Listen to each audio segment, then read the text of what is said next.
안녕하세요. 스몰캡스입니다. 오늘은 도나텍 소식에 대해서 전달드리겠습니다. 도나텍이 올해 반도체 펠리스와 헬스케어 사업의 투트랙 체계를 본격적으로 전개할 계획이라고 하는데요. 특히 신규 먹거리로 진행한 타일 기반의 혈당 측정기인 디설라이프의 임상과 인허가 절차를 마무리 짓고 상업화의 속도를 내고 있다는 소식과 반도체 펠리스 사업도 안정적인 수익을 유지하면서 해외 시장 확장도 강화하는 모습을 보이고 있다고 합니다. 다음 상세 내용을 보시면 우선 반도체 펠리스 사업 전장 부품 부분에서는 2022년도에 현대차 제네시스에 햅틱 드라이버 IC를 공급했다는 소식이 있었고, 국내뿐만 아니라 프랑스 등 여러 해외 고객사를 확보하면서 저변을 넓혀가고 있다고 합니다. 지난 2024년 5월에 공유드렸던 내용을 보시면 해외 고객사로는 벤츠, BMW, 제기어 등 햅틱 드라이버를 공급하는 것으로 예상해 볼 수 있을 것 같습니다. 그리고 아래 스마트폰 분야를 보시면 삼성전자의 갤럭시 S25 슬림 모델에 도나텍 제품이 적용되면서 실적 기대를 높이고 있고, 또한 메리츠 증권 연구원에 따르면 도나텍의 이 OIS 기술이 이번 슬림 모델에 단독 공급을 하는 것으로 파악되고 있다고 합니다. 단독 공급을 하는 것은 당연히 중요하고 큰 의미가 있을 수 있지만, 결과적으로 중요한 것은 판매량이 중요한 요소라고 보시면 됩니다. 로열티는 제품이 실제로 판매될 때마다 발생하는 수익 구조이기 때문에 단순히 생산량이 많다거나 단독으로 공급하는 것만으로는 실적을 기대하기는 힘들다고 보시면 됩니다. 다음 헬스케어 부분을 보시면 도나텍이 JP모건 헬스케어 컨퍼런스에 참여했다는 소식이 있었는데요. 이러한 행사를 참여하는 것이 중요한 게 아무리 기술력이 좋다 하더라도 마케팅을 통한 고객사와의 네트워크나 브랜드 인지도, 시장 경쟁 우위를 확보하지 못한다면 기업의 매출로까지 이어질 수 없기 때문에 이러한 큰 행사에 참여하는 것은 큰 의의를 갖는다고 보시면 됩니다. 동사는 이번 컨퍼런스에서 해외 빅파마를 만나서 적극적으로 소통하고 있는 것을 알 수 있고, 이러한 활동은 어느 정도 디설라이프에 자신감이 있는 것을 방증한다고 생각합니다. 올해 하반기 출시를 목표로 키약처 인하거를 준비하고 있다고 하는데요. 이 부분은 이미 예전부터 알고 있었던 내용이고, 실제로 판매할 수 있을지가 관건이라고 생각합니다. 투자에 있어서 가장 어려운 부분이 불확실성에 과감히 투자할 것인가 아니면 안전한 실적을 확인하고 그 다음에 투자할 것인가인데요.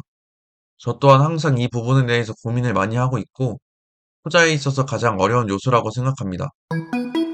아래 도나텍의 관계자의 말에 따르면 반도체 펠리스 분야는 해외 시장을 중국에서 미국과 일본 등으로 영업을 강화하고 있고, 헬스케어 사업도 임상 등을 위한 해외 빅파마를 파트너로 확보해 시너지를 낼 수 있도록 기반을 다지고 있다고 합니다.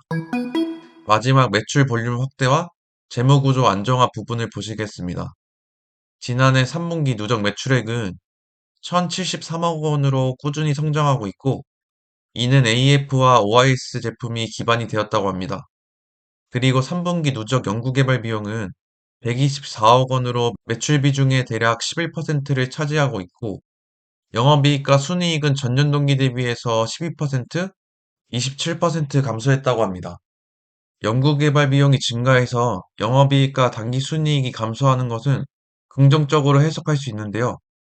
기업이 기술 개발에 적극적으로 투자하는 모습은 결국 미래에 더 큰 실적을 기대할 수 있고 기업의 가치를 늘리기 위함이라고 판단할 수 있을 것 같습니다. 이렇게 꾸준히 매출이 증가하면서 지난해 3분기 말 이익 잉여금은 341억 원으로 전체 자본이 증가할 수 있었고, 그러면서 부채 비율이 42%에서 35%로 줄면서 재무 구조가 더욱 건전하게 변화될 수 있었습니다. 도나텍은 여전히 잘하고 있다고 생각합니다. 단지 불확실성은 올해 디살라이프를 출시할 수 있을 것인가에 대한 문제인데요. 이는 이번 CES를 통해서 어느 정도 헬스케어 분야의 자신감을 볼 수 있었다고 생각하고 있습니다. 투자자 입장에서는 이러한 불확실성에 투자하는가? 아니면은 실제 상용화와 실적을 보고 투자할 것인가는 투자자 본인의 선택이라고 생각합니다. 저는 감당 가능한 선에서 RS 지수를 참고하여 투자를 분할로 진행할 생각이고, 앞으로 주가가 어떻게 될지는 아무도 알 수 없지만, 현재 저는 저만의 기준으로 주식을 매수 또는 매도하고 있고, 앞으로도 꾸준히 기회를 찾는다면 분명 좋은 결과로 보답받을 수 있다고 생각하고 있습니다. 그리고 추가로 하나 더 말씀드리고 싶은 것이 올해 과연 어떤 주도주가 나올지 공부하고 있는데 일단 HBM 관련해서 관심을 갖게 된 종목이 있어서 보초병으로 100만 원 정도 보내놓은 상황이고 종목은 한미반도체입니다. 현재 주가도 저점 대비 70%나 상승한 상황이고 RSI 지수도 73인데요.